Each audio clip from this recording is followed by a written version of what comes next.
Indonesia adalah negara kepulauan terbesar di dunia yang membentang di garis khatulistiwa. Dengan letak geografis yang strategis ini, Indonesia tidak hanya memiliki wilayah daratan dan perairan yang luas, tetapi juga sangat kaya akan sumber daya alam dengan segala flora, fauna, potensi hidrografis, dan deposit sumber alamnya. Sumber daya alam Indonesia berasal dari kehutanan, pertanian, perkebunan, peternakan, pertambangan, energi, serta kelautan dan perikanan.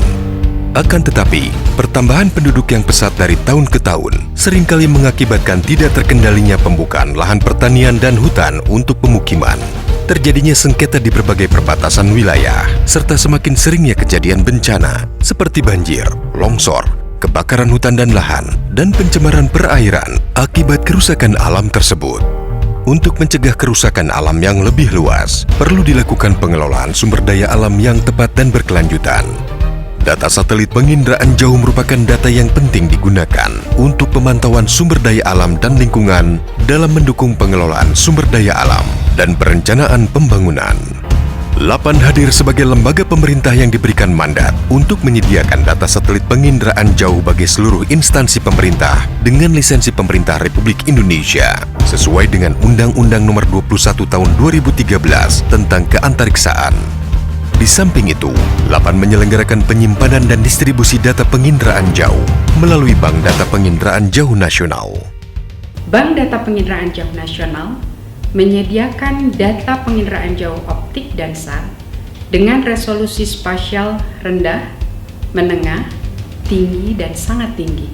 Sistem pemantauan bumi nasional menyediakan informasi berbasis penginderaan jauh untuk pemantauan sumber daya alam, lingkungan, kebencanaan, kewilayahan, dan kepentingan strategis lainnya. Sampai dengan tahun 2016, LAPAN telah mengakuisisi data satelit penginderaan jauh optik resolusi rendah, yaitu Data Tera, Aqua, SNPP, NOAA 18, NOAA 19, METOP, dan Himawari 8. Data resolusi menengah, yaitu data Landsat 7 dan Landsat 8. Dan data resolusi tinggi, yaitu data Spot 6 dan Spot 7. Seluruh data ini diterima di Stasiun Bumi Penginderaan Jauh LAPAN di Parepare, Rumpin, dan Jakarta. Untuk memenuhi kebutuhan pengguna terhadap data optik resolusi sangat tinggi, pada tahun 2017, LAPAN melakukan upgrading Stasiun Bumi Penginderaan Jauh LAPAN di Parepare untuk menerima data Pléiades 1A1B dengan resolusi spasial 50 cm. Data ini dapat digunakan untuk pemetaan skala besar, penyusunan rencana detail tata ruang, penyusunan peta desa serta peta tanah. Selain itu, melalui upgrading stasiun bumi ini, LAPAN menerima pula data Synthetic Aperture Radar, yaitu data TerraSAR X dan Tandem X yang tembus awan, yang dapat digunakan untuk membangun digital elevation model dan pelengkap data optik dalam mengatasi wilayah Indonesia yang berawan. Seluruh data yang diterima oleh Stasiun Bumi Penginderaan Jauh LAPAN kemudian dikirim ke Data Center, Pusat Teknologi dan Data Penginderaan Jauh di Jakarta untuk disimpan, diarsipkan, dan dikatalogkan.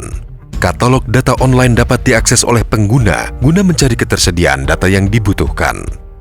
Data satelit penginderaan jauh selanjutnya diolah menjadi informasi untuk sumber daya wilayah darat, sumber daya wilayah air, sumber daya wilayah pesisir dan laut, penataan ruang, kebencanaan, dan aplikasi kepentingan strategis lainnya. Melalui serah terima data secara langsung kepada para pemangku kepentingan dan pengguna dari kementerian, lembaga, TNI, Polri, dan pemerintah daerah yang dilakukan setiap tahun, LAPAN terus berupaya untuk selalu meningkatkan pelayanan dalam pendistribusian data. Pusat Teknologi dan Data Penginderaan Jauh dan Pusat Pemanfaatan Penginderaan Jauh LAPAN telah meraih sertifikasi ISO 9001-2015 tentang manajemen mutu dalam layanan data dan informasi penginderaan jauh. LAPAN juga secara aktif membangun kerjasama dengan berbagai instansi pemerintah di pusat dan daerah serta pihak swasta dan giat melakukan sosialisasi pemanfaatan data satelit penginderaan jauh ke berbagai daerah. Dalam rangka meningkatkan kapasitas dalam penggunaan dan pemanfaatan data penginderaan jauh, LAPAN memberikan bimbingan teknis pengolahan dan aplikasi data penginderaan jauh untuk berbagai tingkat pengguna. kegiatan bimbingan teknis dilakukan di LAPAN dan di daerah. Pada akhir tahun 2017, Pusat Teknologi dan Data Penginderaan Jauh dan Pusat Pemanfaatan Penginderaan Jauh LAPAN masing-masing telah ditetapkan sebagai Pusat Unggulan Iptek Teknologi dan Data dan Pusat Unggulan Iptek Pemanfaatan dan Diseminasi Informasi Penginderaan Jauh oleh Kementerian Riset, Teknologi dan Pendidikan Tinggi. Oleh karena itu, hasil-hasil penelitian dan pengembangannya diharapkan dapat langsung dirasakan manfaatnya oleh para pemangku kepentingan dan pengguna pada khususnya dan masyarakat pada umumnya.